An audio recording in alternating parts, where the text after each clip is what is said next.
Hello, hello. Battling my brain lesion today, so bear with me. Exhaustion and trauma, they're real. They're real and they affect you for a long time. Uh, so, today we're talking about trauma bonding, okay, or trauma cycling, as I've referenced to in my past videos. So, what does a healthy relationship look like versus one that you're trauma cycling in? Trauma cycling means you're repeating trauma bonding over and over and over. It's just a different body, a different face, but you're going through the same experiences. Whether you're cycling that from childhood and a parent who didn't quite give you what you wanted as your love language, maybe it wasn't enough affection, enough attention, enough time, whatever it looked like, and now you're repeating that in adulthood. Or you had a terrible relationship in adulthood, and now you don't know how to have a healthy one, and you keep attracting in these narcissists. Okay? So, number one thing you want to look for is the beginning of the relationship and what that pace looks like. We talked about that pace going fast when it comes to primarily narcissistic relationships. Sorry, camera timed out. Um, when you are in a trauma bond or a traumatic relationship, you tend to move really quickly. The chemistry is really intense. You're really physical with each other. It's just a really energetic pull to each other, and it seems amazing. This is where we misconstrue butterflies with this false electrical connectivity. When it's a healthy relationship, we build friendship and emotional connections and physical connections over time. That bond grows. It's not pressured, it's not out of this heightened euphoria. It's natural and comfortable. It might not be as exciting and exhilarating as a trauma bond begins with. There's still chemistry, there's still connection, but it's not over the top and exacerbated. Then we want to look at specifically the physical. In a trauma cycled or trauma bonding relationship, that physical is going to be number one. You're going to have high intimacy, high touch, high contact. That's going to be through the roof. When you have a healthy relationship, it's about everything. You are not just connected in the bedroom and with your physicalities. You are connected emotionally. You're learning about who the other person is as an intellect. You're learning their likes, their habits, their social patterns. You're becoming friends with their friends. It's all encompassing. It grows again slowly because you're learning each other. In a traumatic one, you're only learning about the physical stuff. You're only bonding in that way, and typically those other things are missing. You could still have a few of those things there, but you're not likely going to be going in deep about your past, your childhood, your other relationships, your desires and things like that, because they just don't care. And if you are talking about that, it's probably just you talking about it and not them.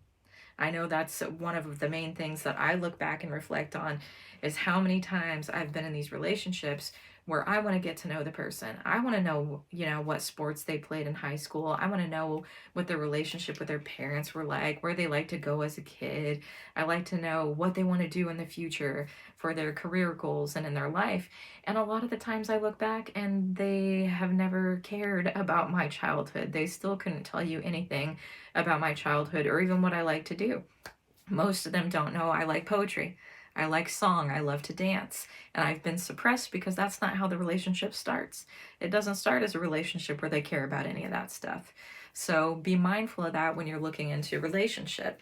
When you start with trauma cycling, as it starts to progress and you become stable in a relationship, you start to notice you have extreme highs where everything is great and amazing, and then you have extreme lows where it is high drama, high intensity, just butting heads, right? We fight for what we care about, right? We fight to stay together. No, you're in that trauma cycle and you're building up those endorphins, right? It's a chemistry reaction. You're lifting yourself up, dopamine, all this kind of stuff comes into play. All these euphoric chemicals, and as well as the drops. So these highs and lows are messing directly with your cardiovascular system as well as your central nervous system, and you are conditioning it to be okay with this. This is why we end up attracting the same type of people again, because we're energetically pulling in that same type of personality, because that's what we're used to manifesting and that is what we're comfortable in. No matter how much we know we need to be out of this and we know we do not deserve the treatment that we're getting, we put ourselves back into it because we're addicted to that high and low drop inside our bodies. When you have a healthy relationship, you're stable, okay? You're stable throughout. There's mutual respect for each other. So there's not constant butting heads. There's not constant highs and lows. When one is feeling more emotional, that other one is going to support and lift them up and help them come back down. When you're off balance like that, somebody is emotional and you're going to kick them in the dirt, right? That narcissistic person or that controlling person or that person you're not meant to be with is not going to support you emotionally. They're going to be like, oh my God, here she goes again. Can you not? Can you stop crying? Can you stop reacting? Is it really that big of a deal? You're going over the top. They're not going to support you and they're not going to try to understand you. You're just going to butt heads. And when you plead and beg with them, like, I'm not trying to cause an argument, I'm just hurting right now. No, they're not going to hear it. They're not going to hear it because they don't care. And how are they going to apologize to you? Are they going to reflect on it and come back to you and say, I'm so sorry. I care about your heart. I care about your feelings. I'm sorry I overreacted. No, because that's what a healthy relationship does, right? They're going to wait for you to apologize for why you behave that way, right? They're going to tell you need to simmer down and you need to get a grip or what's wrong with you, or else they just won't say anything at all. And when they do apologize, it's physical. They don't say words, they go right to the physical. I'm doing this for you. I want to show you I care. Usually, again, it's without words. They just go to action. They just want to make up. They don't want to apologize. They just want to jump to the glorification and the gratitude and the prize for themselves. And then another one that you want to look at is how it feels, right? How does the relationship dynamic feel? Does it feel safe? Does it feel comfortable? Again, supportive, because that's what a healthy relationship feels like. You can be vulnerable. You can be yourself. You can tell them your pains. You can tell them when you have a problem in the relationship. I feel you're acting this way. I feel we're having a problem with, right? You can speak about that stuff in a healthy relationship. When you're in a trauma bond, a trauma cycle, you can't say anything. You can't talk about that stuff. They're going to close you down. They are going to shut you off because that is not what matters to them. It's the physicality, or it's the control over you, or it's the I do what I want when I want, and what you want does not matter.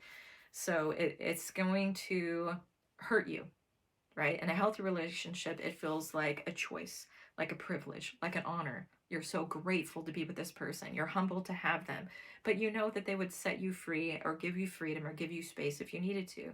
In a traumatic relationship, you don't have that. You might be afraid, right? You might be afraid to use your voice, afraid to speak up.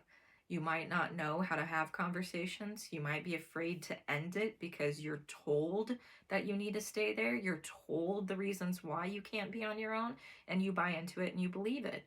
And one of the biggest things that blows my mind that I've ignored during my journey is the important conversations don't freaking matter when you're in trauma bonding. They don't matter.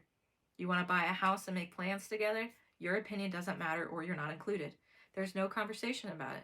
Big wedding day, big events, important days, or events within your family, success in your business, success in your life, big topics that you want to celebrate, important financial decisions you want to discuss are going to be shut down, or it's going to turn into an argument. Why are we talking about this right now? Are you stupid? Are you an idiot? Do you not understand? It's not that hard. Why do we need to have a conversation on this? I don't want to go. It doesn't matter to me. I don't want to attend. There's no middle ground on it a lot of times when you're dealing with trauma bond. And it's not to say that sometimes you might meet in the middle, but overall, that's not going to happen. When you have a healthy relationship, these discussions matter. Both people want to be involved in the planning of a wedding. They want to be involved in the other person's family. They want to get to know your friends. They want to build healthy financial stability and things like this in life. They want to grow together. So pay attention to your relationships. Sit back and analyze. Am I in a trauma bond? And have I done this before? Am I trauma cycling and repeating back and forth? If this resonates, drop a like down there. If you feel like sharing something, go ahead and put a comment down there, and subscribe and follow if you want to hear the next one about trauma cycling.